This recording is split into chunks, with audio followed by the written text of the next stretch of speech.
Hi folks, this is Mrs. Brown here again this evening. Let's talk a little bit about the words that you see on the screen. Witches, treachery, murder, blood, faithlessness, deception, ambition. Are we talking about some primetime drama? Is this the plot of Scandal or ABC's Revenge? Let's take a look a little bit further.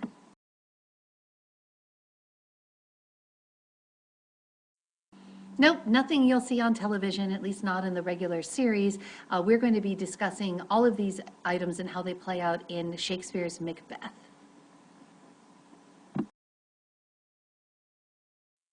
No, none of those themes are from regular evening TV. Instead, we're going to be talking about the tragedy of Macbeth by William Shakespeare. Now, the purpose of this presentation is to give you some background on the historical bits of Macbeth, why it was written, who it was written for, and some of the things about the play that do or don't match up exactly with history. So you have some idea of what to expect as we get into this study.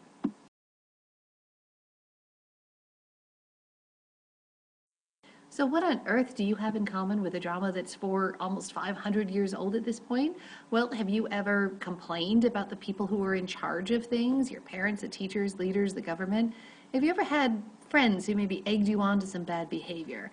Have you ever felt like life was unfair and you just knew that you deserved better? Wondered about whether or not the choices you make in life are your own or whether you have a destiny that's been set up for you? Ever felt guilty and sort of been haunted by something that you said or something that you did? Or ever had this wonder about just what is the point of it all? Does life have any meaning to it at all? Or is it just this series of random events? Is there some basic morality or goodness that we should all follow? Well, as with many of his plays, Shakespeare is going to deal with some of these universal truths and situations through the discoveries that these characters make along the way.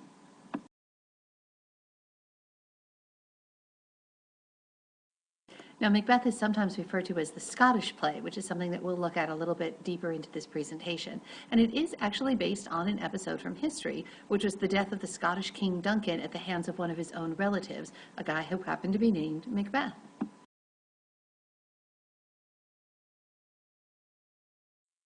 Now, as we know from last year, Shakespeare often borrowed his ideas from other playwrights or pieces of history.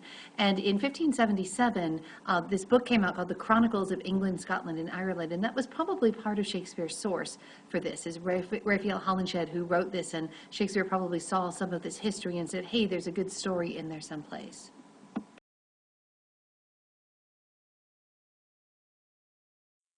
Now, Macbeth was probably written down someplace between 1604 and 1606. We know that it was indeed performed at the Globe, and we don't have a published record of it until the first folio came out in about 1623. But we know from other accounts of the time period that this is about when the play first came on the scene and when we have the first mention of this play being performed.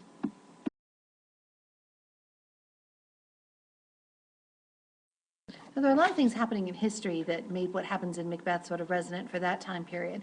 Scotland was indeed a very violent place during the time that Shakespeare was writing. Each Scottish area was controlled by a thane, who was kind of like the earl or the lord, who had his own castle and his own center of power.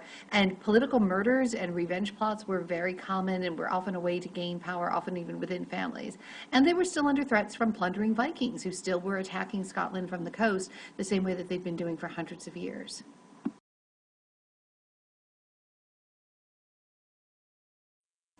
So a couple of interesting tidbits about Macbeth. It is the shortest of all of Shakespeare's tragedies. It doesn't have any real diversions or subplots. We kind of follow this one character through this one series of events. It tells the story of Macbeth seizing power and about how this brought about Macbeth's own downfall, and that the idea that his rise and fall were the result of his own blind ambition.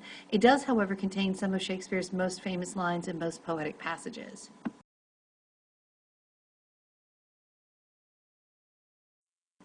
So as you think back to last year and reading Romeo and Juliet, there are a couple of things to keep in mind.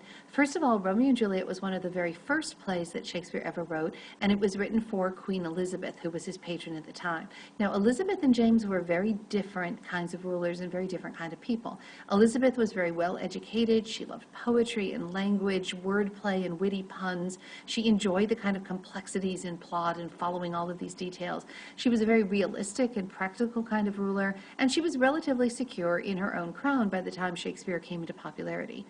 James, on the other hand, who succeeded Elizabeth, was indeed well learned, but he was much more interested in religion than in books. He was known to have kind of a short attention span and to be very superstitious. He was fascinated by ghost stories and was very concerned that witches might be troubling him.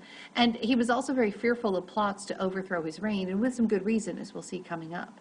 So these were two very different rulers that Shakespeare was trying to write plays to entertain and to please.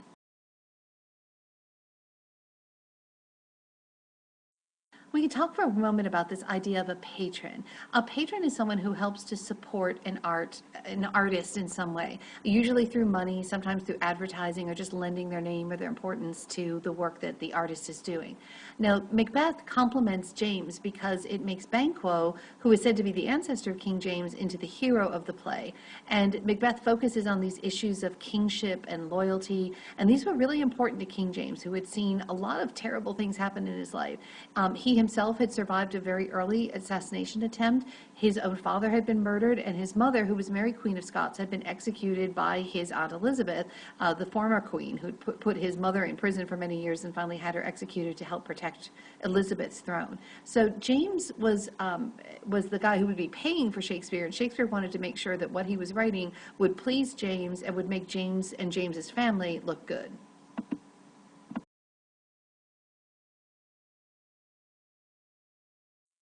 The focus of the play Macbeth on regicide, which is the killing of kings, was intended to get James interested.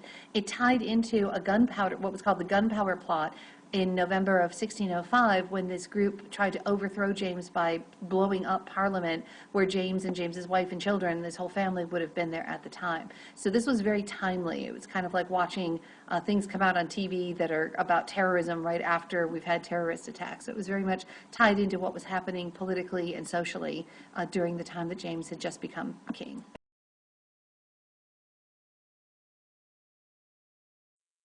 Macbeth also deals very prominently with witches and with ghosts and with fortune-telling and hauntings, and James was said to be a very superstitious guy. Now, this was not unusual at that time. Belief in witchcraft was very widespread. It wasn't even questioned as sort of some people believe it, some don't. Just most people thought that there were indeed witches who were out there working in the world. And there were many stories in the culture of ghosts, particularly ghosts that come back to haunt the people who had wronged them. So Shakespeare is tying very much into the zeitgeist of the time, as well into things that his new patron is likely to be interested in when he put this together in Macbeth.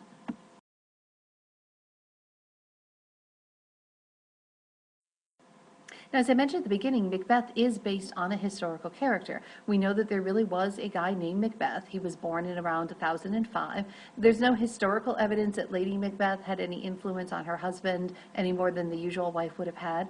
And we do know that the king before Macbeth was Duncan, who was widely said to be an ineffective king. And he was about 38 years old when he was killed under somewhat mysterious circumstances, so it might well have been Macbeth.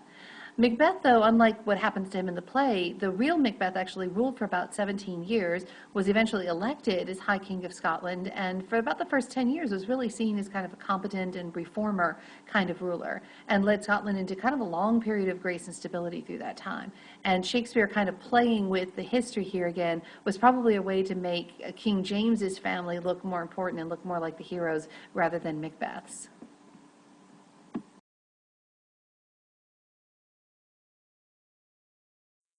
So we can consider Shakespeare's Macbeth to really be more of the fiction rather than the history, although it is based in somewhat history. There's no real evidence in the story of the actual Macbeth of any attention to witchcraft. From all evidence, he actually was a very strong supporter of the church, and he was overthrown by Duncan's son, Malcolm, who did invade Scotland again in 1054 and had the support of the English king, who was Edward the Confessor at the time. And the historical Macbeth was killed on August 15th in 1057.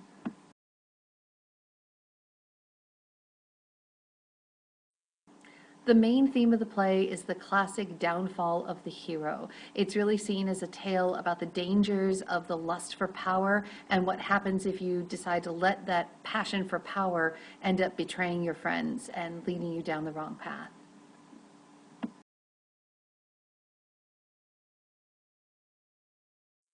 Now, there's some interesting superstitions that have become connected with the play Macbeth over time in the theatrical community. If you are ever in a production of Macbeth, or if you're ever in a theater, it's actually considered very unlucky to even say the name of the play. It will be referred to as the Scottish play anywhere that you go. And the thought is that the entire cast will meet doom if the name Macbeth is said within the theater. So you may hear it referred to as the Scottish play, and it has this long series of superstitions that are connected with it as part of the acting in the theater world.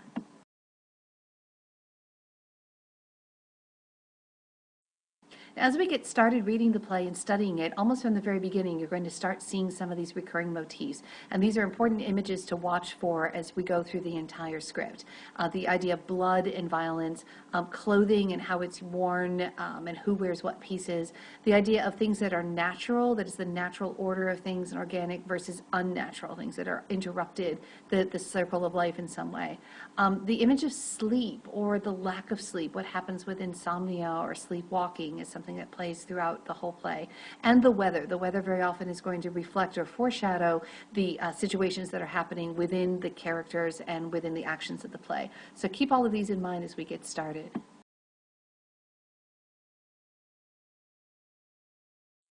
And finally, as we start with Act 1, keep your eyes on Macbeth himself and look at how is it that he is tempted? Where do you see those little light bulbs go off? And then once the temptation happens, how did his own actions cause his own downfall? And that's it for this presentation. I look forward to studying the play with you soon. Good night.